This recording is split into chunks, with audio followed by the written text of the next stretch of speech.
এক গভীর বনে এক চঞ্চল ও মিষ্টি পরী তার জাদুকরী ফুল খুঁজছিল।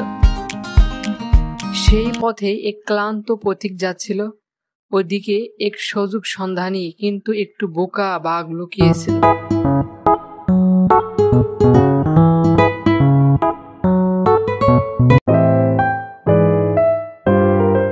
আর কতক্ষণ অপেক্ষা করব?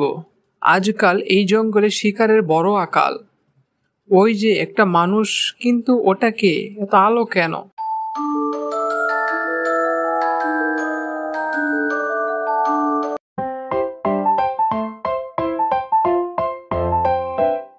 এই জঙ্গলে রাস্তাটা খুব তাড়াতাড়ি পার হতে পারলেই বাঁচি।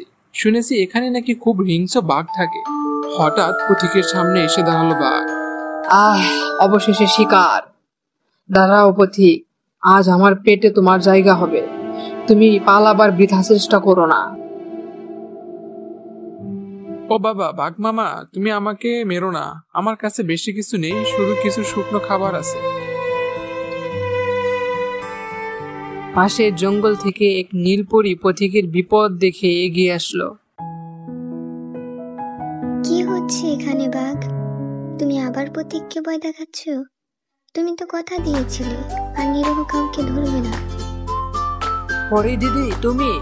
আমি তো শুধু একটু জিজ্ঞাসা করছিলাম উনি কোথা থেকে আসছেন। আমার ভীষণ খিদে পেয়েছে। খিদে পেয়েছে তো খাও। আমি তোমাকে একটা জাদুকরি ধাঁধা দেব।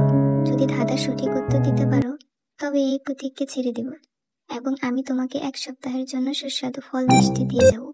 যদি না পারো তবে 1 মাস অভুক্ত থাকতে হবে। দাদা, আমাকে বোকা ভেবো না। ঠিক আছে, বলো তোমার ধাঁধা, আমি রাজি।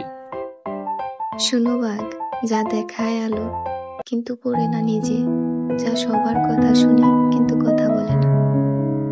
এ তো খুবই কঠিন। যা দেখায় আলো কিন্তু পড়ে না নিজে।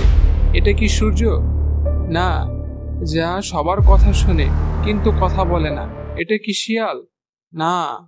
বাঘ মামা, আরেকবার ভাবো।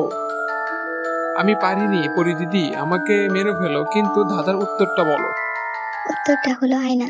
আয়না আলো প্রতিফলিত করে কিন্তু নিজে পড়ে না। আর সে তোমার মুখ দেখে তোমার সব কথা শুনে কিন্তু নিজে কথা বলে না। বাহ, কি সুন্দর বুদ্ধি। ঠিক বলেছো তো। আমি কথা রাখবো। পথিক, তুমি যাও। এই নাও তোমার পুরস্কার। মনে রাখবে, বাঘ শক্তিশালী হওয়ার চেয়ে বুদ্ধিমান হওয়া অনেক বেশি কাজের। বাঘ পুরস্কার পেয়ে অনেক খুশি। বাঘ তখন তার মিষ্টির ঝুড়ি নিয়ে জঙ্গলে চলে গেল, আর পথিক পরীকে ধন্যবাদ জানিয়ে তার পথে রওনা হলো। এ থেকে আমাদের শিক্ষণীয় বিষয় হলো কি, শারীরিক শক্তির চেয়ে বুদ্ধি বা মেধা অনেক বেশি গুরুত্বপূর্ণ। বিপদে ভয় না পেয়ে শুধু বুদ্ধি খাটালেই সমাধান মিলে যায়। বুঝেছো ছোট্ট বন্ধুরা?